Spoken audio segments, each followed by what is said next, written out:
Hey everybody, and welcome back to Ducks and Download. So in today's video, I'm going to be trying to cover all of the High Republic, from the comics, the novels, everything. I won't be going as much into the novel side of things because I've already done those reviews. Please check them out. They are one of the first few videos I did, so let me know how they are and what I can improve on. This will mostly be going over the comics, which is just a different point of view on a lot of the stuff that happens in the books, as well as explaining things that we hear about but don't physically get to see. The main two people in these comics for the High Republic are Kreef Tennis and Jedi Master Skier, a Trandoshan. One of the only Trandoshan Jedis we've ever heard of. It's awesome. Skier's a really cool guy. So we open up in issue 1 with Skier and Keeve kind of training. We get to see how Skier was as a Jedi Master, very literally would grab Keeve with the Force, drop her off a cliff, pick her up, bring her back up. Let's try that again. Drop her, and he's a Trandoshan. You know, they are born in a world of eat or be eaten. So from the training, then it's a few flashbacks, and we get to actually see the Starlight Beacon opening with Avar Kriss, Jedi Master Maru, the intelligence specialist. Everyone's there. Everyone's there. Jedi Master Yoda, all of them. It's so awesome to actually see the imagery for it. After that, then we're actually going to get to meet the two other people who are a very important part of this. These are the non-binary twins who share a complete like dyad force level connection. This is Sirit and Tarek. It's their names backwards. That's how in sync they are. These people finish each other's sentences, thoughts, sandwiches, everything. But we get to see Keeve, Skier, Sirit, and Tarek go to the Kazlan system. Sirit and Skier decide to go off on their own and leave Keeve and Tarek to go off on theirs. They've just heard a random distress signal coming from the Kazlan system, so they're heading out there to see what it is. When they get to this derelict ship area, they of course see green gas. They immediately know Nihil.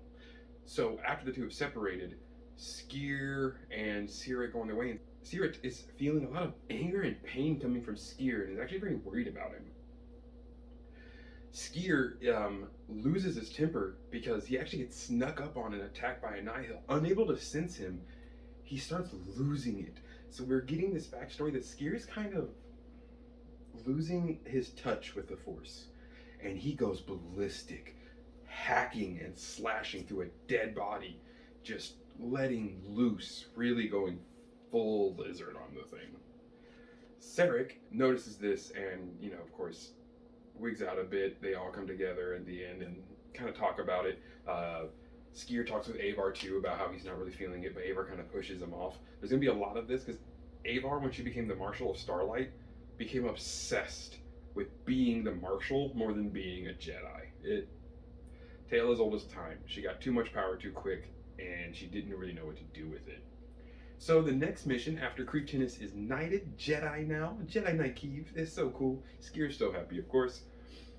Kind of said he's losing his Padawan, like most Jedi Masters, but they go to the Sidra Minor system. They are going to look for a shipment that has disappeared. Well, Sirit actually gets lost, and before we know what's going on, it goes back to Tarek, and he is flipping out, talking about the darkness must consume, all things must be consumed, there is no hope. And so they have to knock him out, and everyone's trying to figure out what's going on. Skier goes to find Sirit to see what could be causing Tarek to be going this crazy, and only finds his lightsaber. So, after leaving and coming back, Keeve joins the search and actually finds Sirit. He is in a pit underneath the planet, held hostage by the Dream Gear. So that's the main opponent for most of these comics, or for a good half of it at least, are the actual Dream Gear. Kay finds Sirit strapped upside down next to a few other people from the settlement nearby, with vines all through his nose and ears. It's gross. He's being either fed on or very used by these Dream Gear, but they can control your mind with the poisons and chemicals that they can put into you, much like we see in Into the Dark. Look for that review for more information. Kay actually connects to the Dream Gear. Now, in this moment, when they're having this kind of back and forth flashes, she also sees a lot of ancient Sith. So it seems the ancient Sith were actually working with the Drangir to take over the galaxy, realized that they probably couldn't defeat the Drangir, and then locked them away, again, into the dark. Avar saves Keeve, and Skier shows up infected. He's actually let the Drangir infect him, but he did so to learn their weakness and learn their abilities, really. So with help from Keeve, he purges himself from this poison, from the Drangir's influence, and they're able to find the Great Progenitor kind of linked together like that. This is Mama Drangir. This is the Drangir of all Drangir. Now, the way that the Great Progenitor gets taken down is right out of left field. Never would have expected this. I'll give Avar Kriss this. This was a good choice. Instead of saying, well, we don't need any help, we're Jedi, they turn to the one people who also don't want this kind of lawlessness in the Outer Rim, the Hutt Cartel. That's right, we get to see a female Hutt show up in battle armor with her battle gear. It's really terrifying and really reminiscent of the old Hutt Empire and what made Hutts so powerful in the first place. With the Hutt Cartel, though, they actually get to go and take down the Drangir. They lock the Great Progenitor in a status field, putting her to sleep and putting all the other Drangir to sleep too. So as long as this Great Progenitor is actually kept, then there are no more Drangir menace. It's the best way, I think, for the Jedi to have solved this problem. There's no killing, there's no constant war with them. They've just made them go to sleep to kind of figure out how to solve it at another time. The Hutt Cartel wasn't too proud of this idea and wanted to burn them all right there. Said, screw it, let's just kill every Drangir we come across. Of course, the Jedi being Jedi were like, no. They probably should have just killed her. It could be a problem later for someone else. Then, after the Great Progenitor is put into this state of sleep, we get the Vallo Attack. And we get a really ominous picture through HoloNet of all the devastation that actually happened on Vallo. This is also really cool to get to see after the Rising Storm book. This is where the rest of the comics will take place, now making the Nihil the main problem, as of course the Drangir have been dealt with. Keeve infiltrates the Nihil with Sarek, and they actually have the Hutt that helped them was captured, and through a bunch of series of events, they try to force her to kill her to prove that Keeve is a Nihil. It doesn't work out, of course. They get kind of caught, and Lorna D shows up. Well, Sarek and Tarek are actually almost killed because Lorna D brought the Great Leveler. That's right. This evil creature that feeds on Force creatures, sending them into a sense of terror and nightmare and horror, and then dust. Literally sucking every ounce of the Force and life out of a creature. Now, the other twin isn't on planet, but they're so connected, he immediately actually starts to decay as well. They're suffering from the same time, but this is also the only thing that saves them, is having this dual sense of spirit and Force instead of being in just one body. So it was actually the only thing that kept them both alive, as they are saved by Avar Kriss, Shining Knight Warden, who comes in at the last second. Using the Force, literally holds Lorna D's ship in place, trying to pull her down, because she's becoming more and more angry. She's letting this martial status get to her to the point where she's really diving into the dark side and with aggression and hate for these Nihil. Well, this is also where Avar Kriss then thinks, oh, well, if Lorna D has this creature, and if she's in control of these Nihil as she sees, that's the eye of the storm.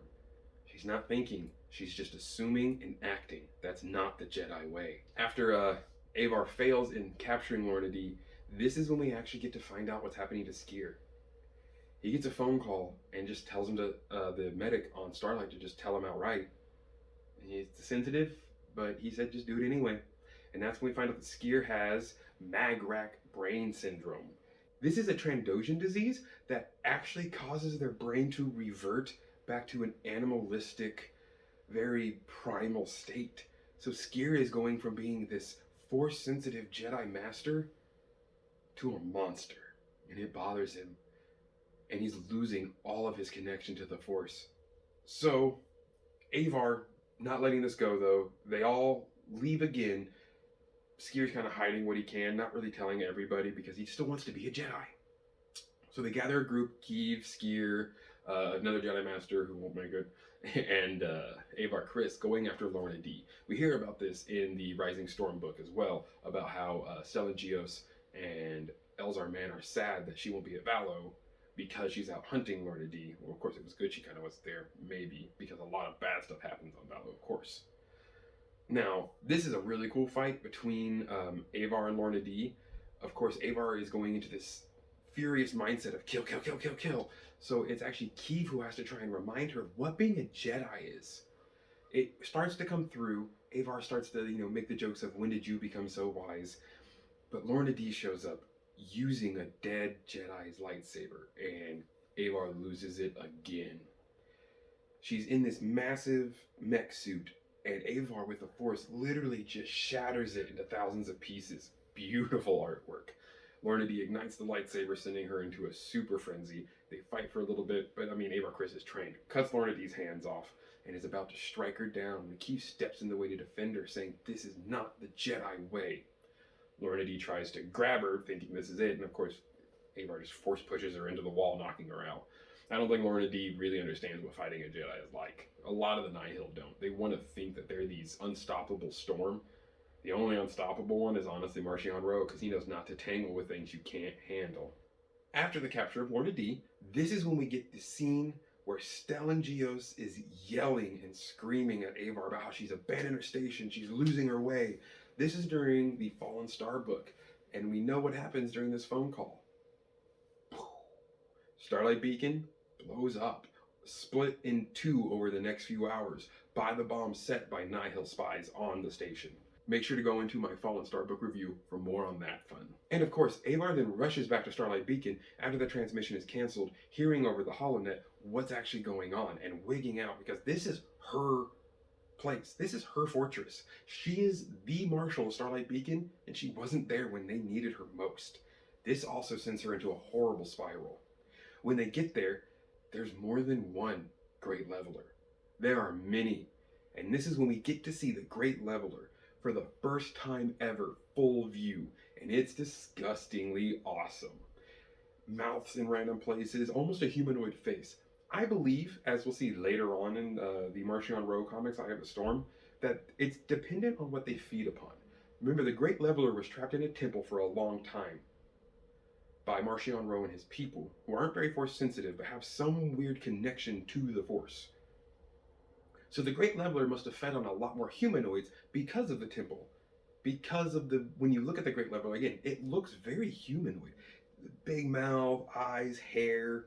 We don't know if that's a view of it being horror, but this is supposed to be the Great Leveler, full on appearance. So that's what it looks like. So with the Great Leveler attacking and a few of the other ones of these nameless showing up, this is when Skier realizes the Magraq disease is almost the way of the Force making him useful. He's the only one who's not being affected by the creatures. He's able to actually fight them off and make them retreat, saving Avar and Keeve. Sadly, that's where the other Jedi Master dies, though. Completely turned to ash like Logan Greatstorm. Again, the Fallen Star book review. So, though, while all this is going on, Keeve is in her own mind, because again, this is the third time she's been attacked by this horror and she can't handle it anymore. But Skier tells them, no, leave, continue to save people, I'll stand here and I'll fight them off. Sacrificing himself and dying in the action, we believe, or at least the explosion, because he's never seen again. This is then also when we move on. Avar Kriss is going to run into the Great Hall of Starlight Beacon and see Jedi Master Maru literally holding the entire station together, trying to save everyone, trying to give them as much time as possible. Avar connects to the Song of the Force, battle meditation more than likely, what we've seen with Bastila Shan and a few of the dark side users in the comics as well. And it kind of helps everyone reconnect. We hear about this, again, in the Fallen Star book, where people become more clear in their ideas, because Avar Kriss is one of the last people to be able to use battle meditation that we know of in the Star Wars universe, from High Republic pretty much on. Well, Maru does not allow her to stay there as much as she tries, force pushing her into an escape pod with Keeve, and they jettison out of there. And the station blows up, and Maru then also dies with Stellan and many, many other Jedi. We have a beautiful scene of Avar crying into Keeve's shoulders as they look up, knowing that, This is not the end, but this is not good. And then we get into the two coolest comics I've read in a long time that make me just love Marchion Ro so much more. Guys, again, Marchion Ro, #1 villain. I don't care what anyone says. To me personally, Marchion Ro is the #1 villain in all of Star Wars right now, in my opinion. Palpatine was an okay planner, but think about this. Marchion Ro is taking down the Jedi. He is destroying everything that they stand for, the hope and prosperity. He is literally slapping the Chancellor in the face. Lena So has nothing she can do against him, and neither do the Jedi. He has no force powers. He is not a Sith Lord, and yet he is destroying the very essence of the Republic. Palpatine would have loved to have met Marchion Ro. We're going to get into the Eye of the Storm comics. This is when we actually get a lot of backstory about Marchion Ro people finally, called the Ivreni. They lived on a planet that was a constant storm. Hence a lot of the terms, ride the storm. You can kind of see where the Nihil get their Tempest Runner and their iconography.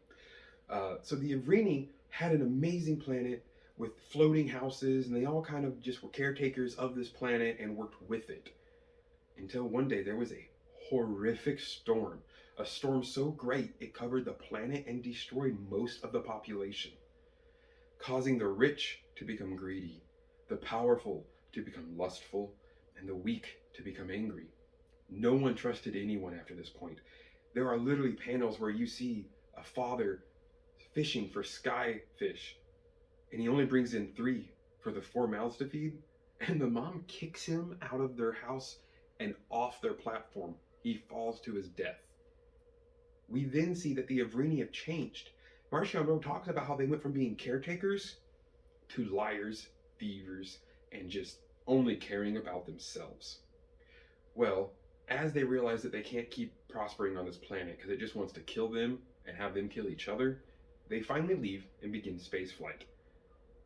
Well, sadly, the Ivreni didn't understand that there's other species in the galaxy, and everyone they met they stole from, killed, and did whatever they wanted.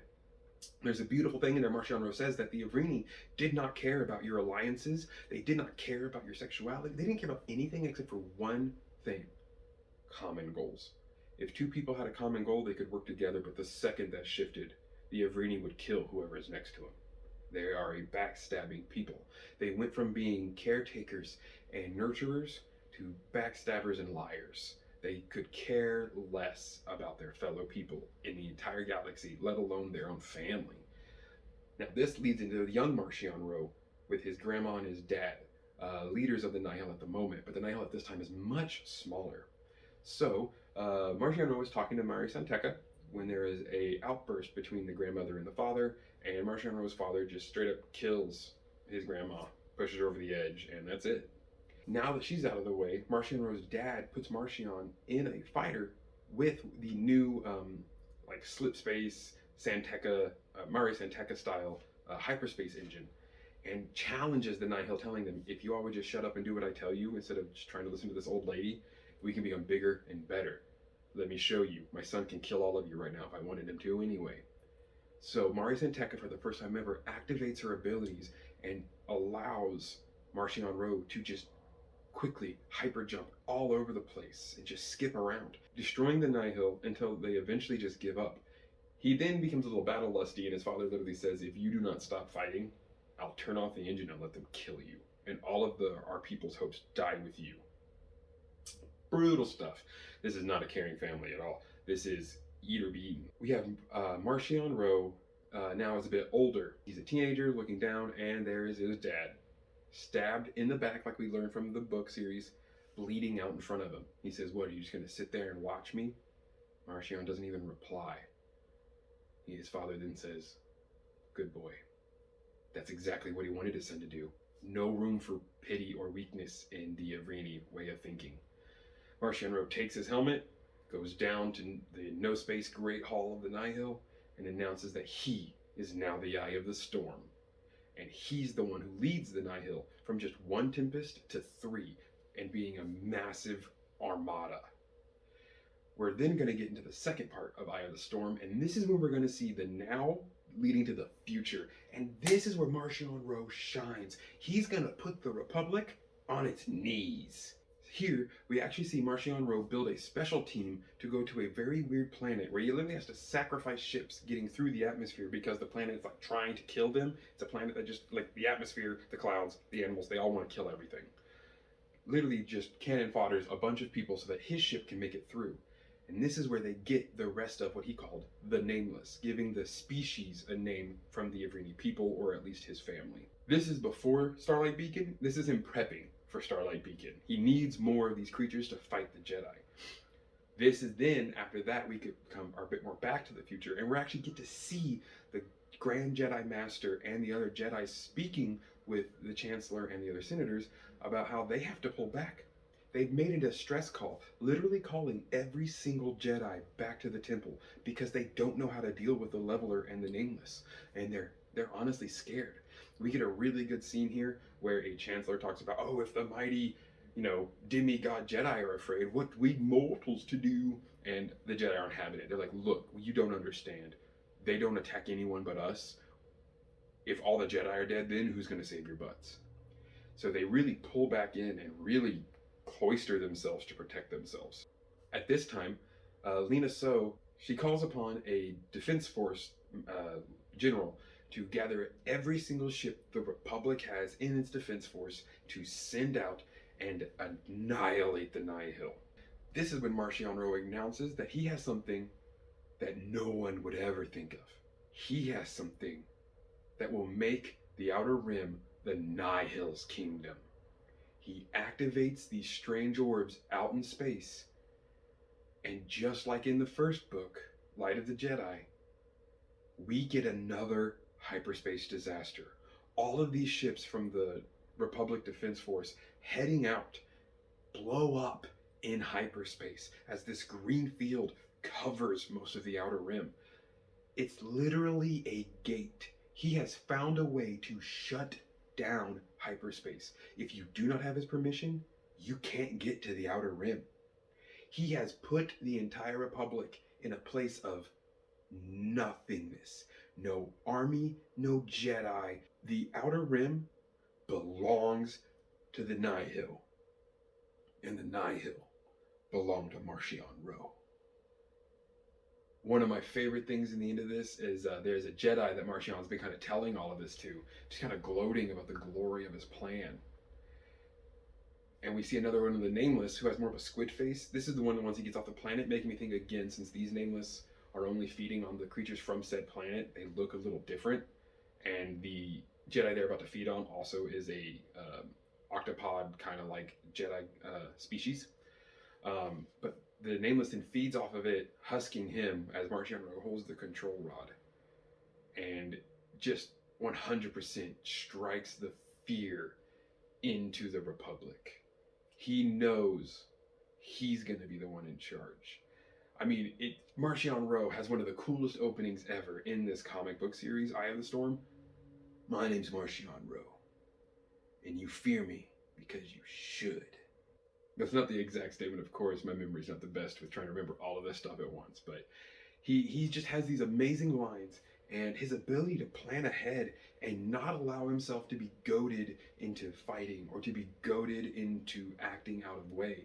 That's what makes him the biggest enemy the Jedi really ever seen, besides like the Sith Empire. And even then, they weren't like, there was a constant back and forth, and the Jedi really ended up winning anyway. So you can kind of tell that the Nihil, they've done more damage than anyone else. To me, the Nihil and Marchion Ro is the pure opposite to the Jedi and the Republic. Not Force users, definitely not into the words of law, and take what you want, kill who you want kind of attitude. These people are not there to mess around. They are there to have a good time, not a long time. So this is where the High Republic ends. We are going to be getting the rest of it coming out in the fall. I'm looking so forward to where this is going to go. The main reason for that is with the Nameless and the Great Leveler out there, and the Nihil, they've got to find a way to wrap this all up. I said it before in my Fallen Star review. I'm just super curious on how they're going to be able to finally close everything down and how they're going to be able to get everything rounded out and finished so that when Phantom Menace comes around, there's no Nihil running around blowing stuff up. Because to me, the Nihil have really cornered the Republic and kind of just made them their bitch. Not gonna lie, the Republic had zero victories in this. Because every single time Marchion Ro's people died, it was either his own plan to make sure they did, or he understood that, yeah, they might, whatever. I'm not surprised by it. He was always thinking 5 steps ahead of people who can see literally into the future pretty much. Like, he's just that cool. Not to mention, the dude's a pimp. He's just cool. So, again, fall we're going to be getting the rest of the story, or at least part 2. We don't know how many parts there are going to be. We have a lot of time left still. And I'm very excited to see where it goes. So, if you haven't gone through the High Republic, please leave some questions down below or anything you want me to clarify more. If you have read through the High Republic, let me know what's your favorite part. I'd love to know your opinion on Marchion Ro, the Drangir, all of it. Let's talk Star Wars. So, thank you as always, guys. Make sure to like, comment, subscribe, and share. It does so much for starting out creators like myself, and I'm honestly just happy to be doing this. It's a passion project, and I hope you guys enjoy my time. Have a great night.